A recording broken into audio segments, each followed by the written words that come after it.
Hey everyone, David C. Anderson here coming at you from the KnifeCenter, and welcome to KniFAQ episode 250, the series where I answer all your questions, sharp or dull. And we're looking back over 5 years ago to our first episode, and we're gonna see if we actually knew what we were doing back then. I didn't.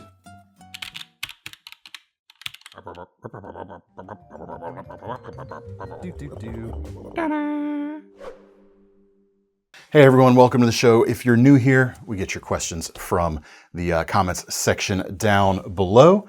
Thomas behind the camera is running the camera and the snarky comments as usual. Soundboard. There you go. I solicited some ideas last week from you folks. Being our 250th episode, what should we do? And there were some real good suggestions, but the one I'm going to go with today, well, I'm picking two, but the big one is from Matt Campbell. 2712. An idea for episode 250, maybe go back to the very first episode of KniFAQ and re-answer some or all of those questions with answers you would give if those questions were asked today. That seems like fun. So that's what we're going to do. Our first episode was September 5th, 2020. I was wearing a maroon shirt back then, not even the green. There were two shirts removed. No set. Two set. Yeah, we just had the blank white wall over there that we were shooting against. Didn't even say your question's sharp or dull back then. Didn't even have the catchphrase, so to speak. We did have this table though. So this table's been around as long. Well, time to replace it. The only things that you're looking at right now that were available or that were in that original video are this and this. Actually, no, I pulled some knives from that video too, actually. So yeah, we're going to do this. Now, I have not rewatched episode 1 yet. So I'm approaching the questions from a fresh vantage point. I don't have the answers specifically I gave. So it'll be interesting if you folks want to watch the old episode to see how far we've come, or whether we were full of it back then, or whether we've gone up or down in quality, and how my answers today compare to that one. Enough preamble, let's get into it. Rory Henderson asked, almost 5 years ago, or almost 6 years ago, I can't math. Over 5 years ago. What knife can anyone recommend? I need a Phillips screwdriver, but I want it to be minimal and compact. I actually do remember part, at least, of my answer for this one, and I recommended the Victorinox Cadet. This is still an okay option because it is exceptionally slim, and they're about $45 too. So they're nice and affordable. And while it lacks a true Phillips screwdriver, the can opener here, the tip of that implement will work as a number 2 Phillips driver. Is it as versatile as a dedicated Phillips driver? No, definitely not. But it is a very compact. And you also get the nail file. You get the bottle opener, and of course, a knife blade as well. Still an okay option, but if you were to ask me this today, in the intervening time from September of 2020, we've seen a bit of a kind of renaissance in the mini multi-tool space, and that's kind of where my head would go now. Starting with, you may have seen this a couple weeks ago, the Next Tool Mini Flagship F12. It's about $35, and well, let's get to the screwdriver part first, because that's what we're specifically talking about. It's got a small 2-dimensional Phillips. Yeah, it's not a full-size 3-dimensional Phillips, but it does work, and it works probably better than the Victorinox we just looked at as well. We've also got a depth gauge on there to take some small measurements, and beyond that, you got a bunch of other cool stuff. You've got a flathead and nail file, or I guess slightly more than nail file, various cut files on that side. You do have a knife blade, 8CR series stainless, and that is locking, as is the file we just looked at, but not the Phillips head, I should mention. And then you got this combination tool here with a smaller flathead and a bottle opener. And then you have big old scissors for such a small unit. One side is serrated, so it can grab material pretty aggressively. It's spring-loaded. You've got a glow-in-the-dark tip. That's a lot of scissor in a compact package too, and it has pliers as well. Really cool tool in my opinion. In addition to this option, the other one, keeping things on the compact side, but giving you even more flexibility, the Mini Flex Companion from Roxxon. These are $40, so that's kind of cool. We got 35, 40, 45 on the price ranges here. And I'll get to the front side of this tool in a moment, but the back side you have a 4mm bit driver.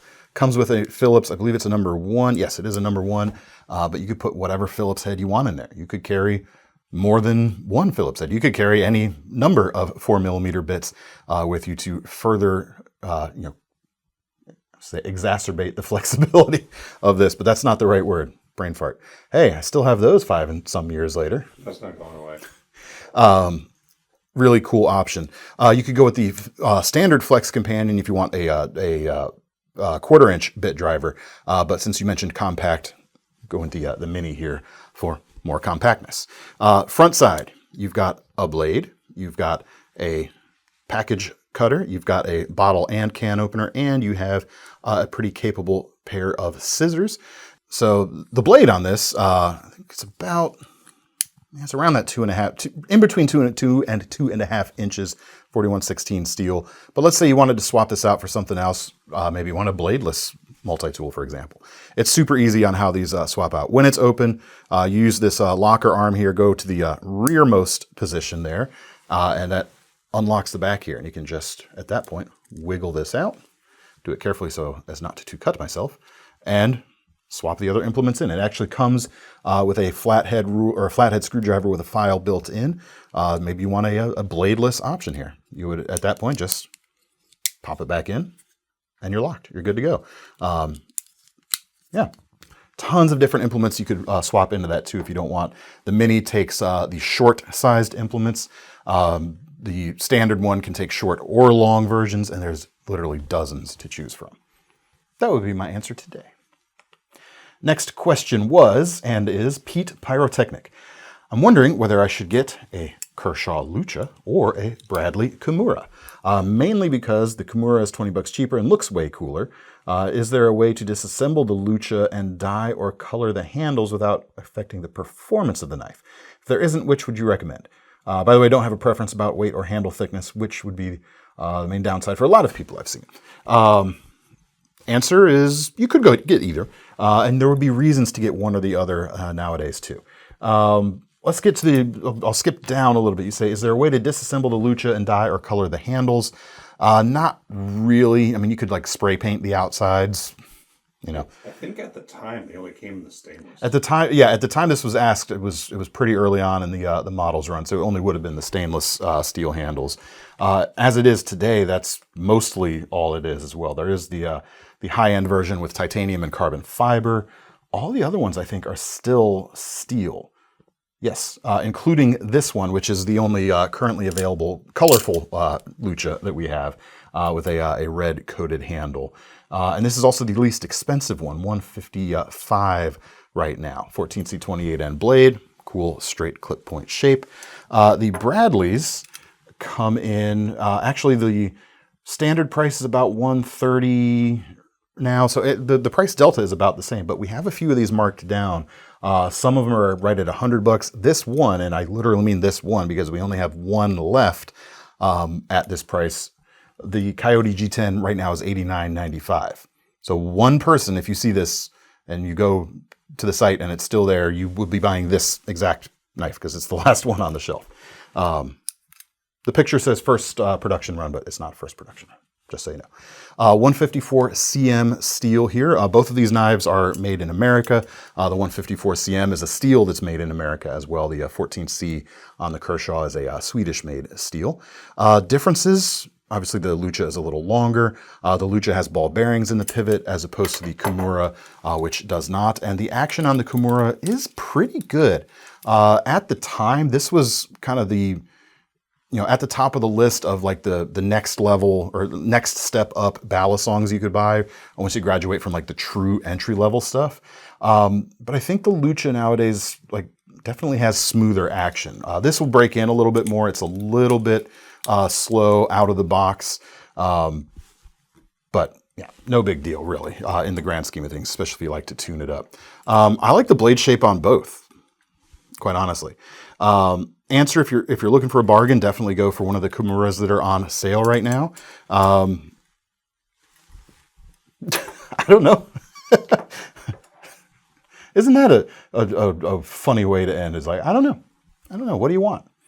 5 years later, we don't know. I wonder what I said back then. Because I was kind of highlighting the differences here, and I realized I didn't arrive at a final conclusion to give to you. Sorry, from 5 years later. I was wondering whether I should get a Kershaw. I mean, if you like colors and you want to make it the color you want, the Kimura is going to give you better options. If you want a faster flipping action, the Lucha is going to give you better options. Yeah, maybe I've gotten better at picking the questions we answer a little bit, because nowadays, if I had seen this, I might have asked some follow-up questions before, committing to an episode. Like, what are you going to use it for? Are you trying to, flip with it? Or are you trying to actually use it as an EDC, a mix of both? So A little late now. it's a little late now. I don't know if Pete Pyrotechnic is still watching. If you are, shout out. And maybe, answer the follow-up questions down below, and maybe we'll address it again in episode 251. Frank Castle 44 asked, Big Dave, which would you recommend, a ZT350 or a 308? Again, I have no follow-up questions that I asked the Mr. Castle there, but let me highlight the differences between the two real quick. Both really good options if you want a hard using folding knife. The 350 is more affordable, but not by a dramatic amount. This Tiger Stripe version is $196. Maybe I take that back. The 308 is on special price right now for $265. So it's on sale, marked down, and there still is, that's some dollars in between there. Size, we're 3 3/4 blade on the 308, 3 1/4 on the 350. Feels more dramatic in hand, the difference. But the main feel difference you're going to get between these two is the 350 is definitely an older platform. You've got spring assist, you've got flat handle scales. The 308 feels a little more modern. You've got ball bearings rather than spring assist. Really snappy action. You've got contoured handles, so it's not as slabby feeling in the hand. The S30V on the 350 might be a little tougher than the 20CV on the 308, but both should work really well for heavy use. If you want to save some money, go with the 350. If you want the better modern experience, go with the 308. But both are still around for a reason. The 350 has definitely stood the test of time. Even when they tried to replace it with the 357, you can still get brand new 350s today. And they've had the 357 out for 3-4 years now at this point. So it hasn't succeeded in superseding the excellent original, which is this right here. Ken Onion design, by the way. Bet you didn't know that. Some folks certainly did. Yeah, if you want the more modern experience, go with the 308. But if that's too big or you don't mind about that and you want to save some dollars, go with the 350. This one has a tritium in the thing. So that's cool. I think it's tritium. Oh yeah, it's cool. What if I cut myself on camera right there? And show's canceled. Glenn Ewell asked, David, what's your opinion about the Tom Brown tracker knife? I think it's really cool if you know how to use it, for sure. Some folks think this is an absolute gimmick, and maybe it is. But I've seen this wielded by people who do know what they are doing, and they can use it quite effectively. I'd say it's less kind of... How do I phrase this, actually? I would say it's less versatile than a standard drop point, but that actually kind of goes against why it's shaped the way it is, because they want it to be more versatile than just a standard knife. The section out here chops pretty decently. You've got a robust grind. The section back here with the recurve works really well in draw knife capabilities. This curved section right here, leading up to the secondary point, I've seen folks using that really effectively, choking up like so and using it in a draw cut on a branch to get amazing feather stick curls with it. You've got the saw back, which is a bit more of a notching type of saw. You can do a lot with it. It's not personally my style, but I respect the folks who can really kind of put this to work effectively and show why it exists, basically. So, real cool tool if you know what you're doing. I'll probably just, have a drop point myself. Does that mean I don't know what I'm doing? You be the judge. Anyway, next question was David P. I ended up buying a Feldknieven S1 and an Ontario Rat 1 folding knife. I'm also buying a whetstone. Do you have any specific pointers for sharpening a convex edge knife? I just don't want to ruin such a beautiful knife. I have two right here. The edge, convex edge is actually different than a convex grind, a full convex grind, which the S1 has a full convex grind, which means the edge itself is convexed, but the grind is also. You can put a convex edge on a non-convex edged knife like the Rat 1, if you wish. That's neither here nor there.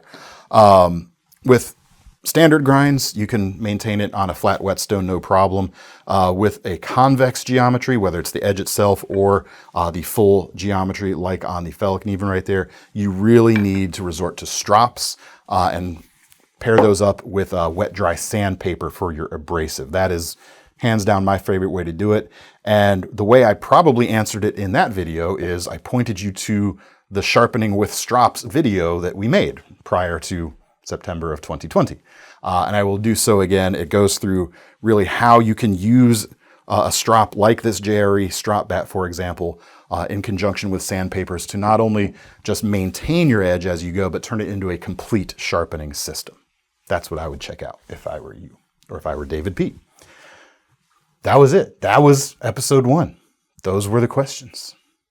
Seems longer.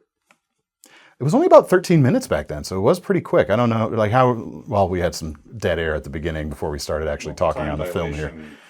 When you get older. Yes, there is that. It was fun to look about. I will watch the episode later and try to recall what I said in this episode and see how it compared. I have one other question, though, from Blood Gain, made another cool suggestion for episode 250, so we're going to do it. 250 could be about knives that have survived the test of time, like this show.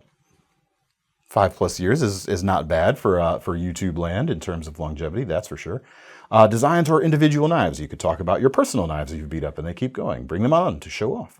I didn't do that, but what I liked where this was getting. So, your question sparked me to think about what were the other new knives in September of 25.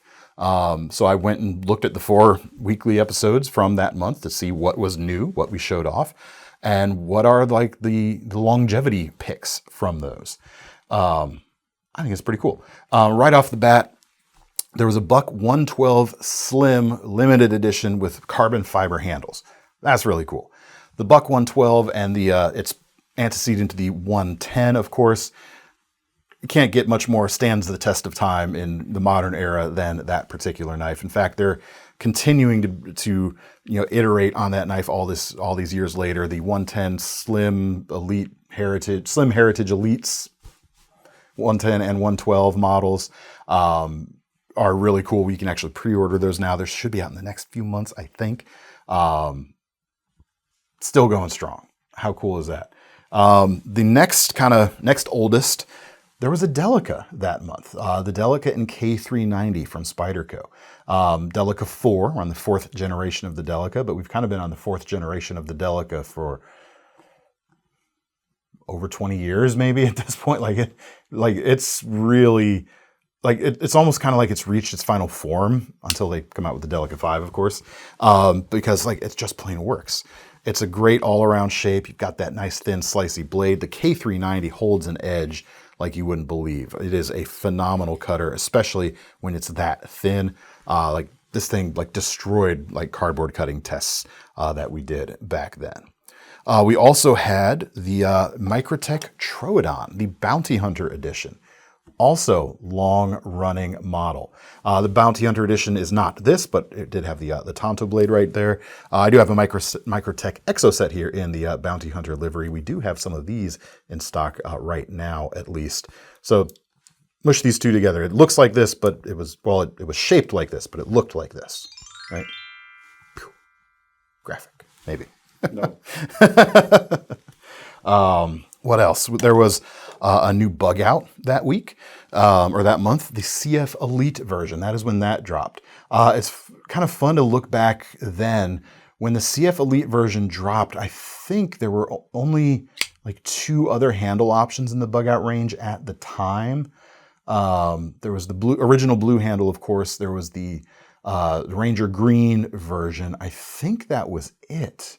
We might have still had some Battle Wash. I don't even know if we had our Battle Wash exclusive yet at that point or not. I think we did. Was that prior to this? It might have been. I'm trying to think can't who recall. was working here at the time. But I'm thinking like standard versions. There wasn't a lot to choose from. The CF Elite here is even lighter than the Grivery versions, and yet a little bit stronger too. Pretty cool. And to look at all the variety in the series now, it's clear that this is not, the bug out's not going away anytime soon. I mean, they've redeveloped it for a new premiumer version that's even slimmer and lighter and stronger than anything that they've done in the lineup so far. So it's still going strong. We have MagnaCut bug outs in stock. We do have MagnaCut exclusive bug outs in stock and Grivery handles. We'll leave a link to those down below. Good job, Thomas, keeping, We sell knives. This is our job, I suppose. I'm just sitting here talking about knives and forgetting I'm supposed to be letting people know they can buy them. The Elementum. The newest, the newest classicist knife from that time. This is also kind of early-ish on in the Elementum's reign of terror or reign of supremacy in the budget knife space. The micarta version in the drop point here and a wood-handled version were shown on that video. And before these came out, it was mostly just the G10 options at the time. Still D2 steel. They were still nice and affordable. And this one is still available on sale today as well. I think it's definitely worthy of standing the test of time. Although, are we still crazy about the Elementum? Let me know in the comments. Have we reached peak Elementum, or are we on the other side of that? Are we looking for the next thing? I'm not sure. That's the thing. 5 years is a pretty short window.